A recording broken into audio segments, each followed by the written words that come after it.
Liam, frustrating afternoon? Yeah, I think that's the exact word to sum up the feeling right now from me and the players. I think, such large elements of control. I was really pleased with so many aspects that, we've worked on a lot recently in terms of back third, mid third, our build up and trying to have large control in the game. And we did that. As everybody knows, the last bit that was lacking was the final third. Didn't create too many chances, but certainly had a lot of the ball, crosses into the box, but maybe that killer pass wasn't there. Yeah, it was the final bit, whether it's decision, execution, it wasn't quite there. And, I think it's important that we don't jump on the lads straight away. We've scored so many goals this season and, credit to them. They've done that week in, week out where they've provided so much entertainment and, and been so clinical at times that, it's difficult to do it every single week. So, I think it's important, we don't get over emotional. We don't jump on their backs. It wasn't a lack of trying, that's for sure. First 0-0, I think, here for a couple of years, so you're probably due one. Yeah, and I think that, like I said, some positives to take out of it as well. A clean sheet, defending well, large elements of control. It was, just the hardest part of the game, which is scoring goals, we didn't do today. Was that helped in part by Gillingham's approach? Certainly for large parts of the game. Well, I think they were happy with a point, put it that way. Yeah, and understandably, they've not had a game in a while, and they're just getting back, and the game plan worked in terms of frustrating us. They, especially first half, they tried to get after us, but we actually went through them with real quality. I think that was the biggest thing, and then it was the final bit that wasn't quite there, as I keep coming back to. So, hey, we move on. We have to take it on the chin and move on. Is that in part due to the fact that the front three actually haven't played that much? They started the season, Twine, Parrott and Isa obviously, but they actually haven't had that many games together recently. Yeah, and it's been stop-start for quite a few of the guys, and you have to take that into account. I think when you look at it in terms of people clicking and relationships and things like form, is such a challenge for some of the young guys to sustain such a high level that you're going to have little blips along the way. And our job is to understand that, to understand why, to support them through it, to coach them, to challenge them to get better, to maintain high levels, and ultimately, we can't hang around. We have another game Tuesday that ultimately, let's not get too emotional. Let's move on and make sure that we win on Tuesday. It will certainly be interesting in your players, but from your point of view and adding, when you look at the bench behind you, when you maybe have a game like this, there's not that many minutes and not many goals and not many maybe players who've had a huge influence this season potentially. So is that something you'll be looking to add to this coming month? Yeah, I think so. I think we give credit to the guys on the bench that do come and have an impact. I get to see them every day and know what they're capable of, and at the minute the opportunity's there for them to grab it. I think we will be looking to to add and to strengthen in January, and I think that's the challenge for all the guys. Maintain such a high level that you fight your way in the team or you fight your way under the pitch off the bench. So we're doing our work at the minute, and like I said, it's about getting the right people at the right time. I suppose one of those positives that you will take is the clean sheet and not really looking in trouble at any point.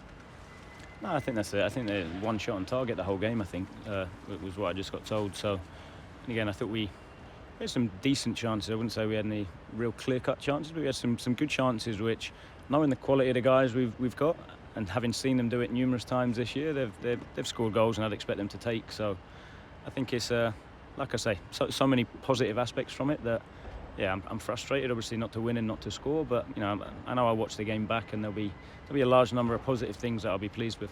How tough is it when a team comes up and sets up like literally parking the bus on the edge of the penalty area?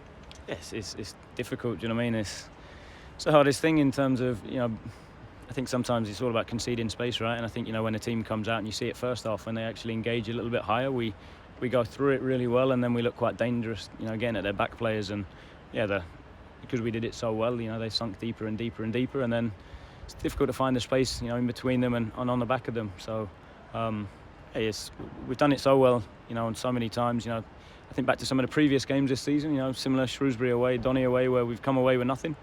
And again, it shows a small step in progress. Obviously not the result we want, but it does show progress. Quick turnaround of games with the EFL trophy on Tuesday. Is this one that you just move on from and focus on what comes next? Yeah, I think it's important to take, like I say, some of the good things.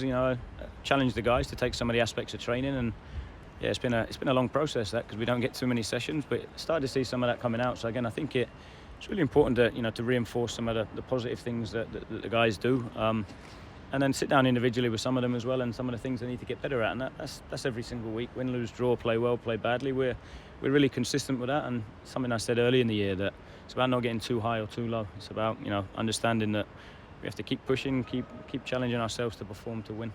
Speaking of the positives, Danny Harvey seemed to play quite lively in today's game.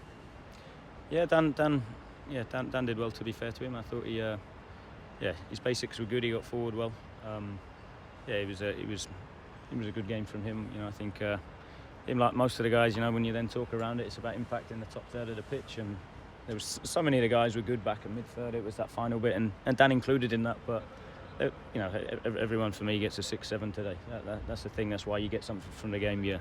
What you then need is an 8 or 9 to then actually produce that wow moment that wins you the match. I know that David Kasumi is normally known for his defensive work. Before he came on, he did quite a few good forward runs. Was that part of the game plan when he came on? Yeah, David's had a stop-start first half of the season, and been real pleased with how he came on today and how he's been training recently. And that's the challenge for David. I think he can add a lot to us in the second half of the season. That's what I'll be challenging him with, because he's, like I said, his level in training's been good.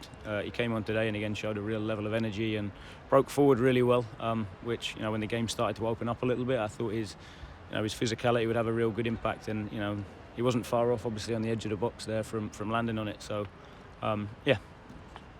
we know that the Christmas period has a stereotype as being quite busy in football. Obviously, this has been quite disrupted with COVID cases and games dropping left, right and centre. But is this the case of just building the positive momentum atmosphere to go forward ahead of what looks to be an almost Christmas-esque busy month in January? Yeah, I think it's going to be a stacked second half of the season. I think we, a couple of games to rearrange. So we know it's going to be a real full-on period. We have to make sure now, like I said, if you do get too high and too low, it can, make you unprepared for the next game. So I think we have to work real smart with the players in terms of what do they need physically, mentally, and how much, and make sure that we get the balance right, so that when they do step under the pitch and into the game, they know how we play, they know what we do. Was there a challenge in preparing for this with Gillingham having not played in so long, or was there a case that it became fairly quickly that you knew what to expect from this one? Yeah, I also think it relates a little bit to how we work. I think the biggest emphasis should be on us. We obviously do our homework. We prepare properly. It's obviously difficult today because we had no idea in terms of previous games. It was a long time ago since they last played. So I think the biggest thing was today, especially after Lincoln and how that game went, was us. I wanted to see a response to how we started the first half there, and I thought we started well today, both halves. So I think that for me was the biggest emphasis. Let's control what we can. Let's do what we need to do, and for large majorities we did. So I hope now that the league is through the worst of this now, because it's been so disrupted this last month. It's just the hope that you don't have to go for anything like this again of the rest of the season now. I hope so, yeah, and I hope for other teams as well. I think it's what you want in terms of the competition is it to be on a relatively fair playing field in terms of squad selection, squad availability, momentum, form, etc. And that's the challenge. You want to see how you do against teams that are in the best place possible. So hopefully now most teams are over it, and we can keep everybody on the pitch.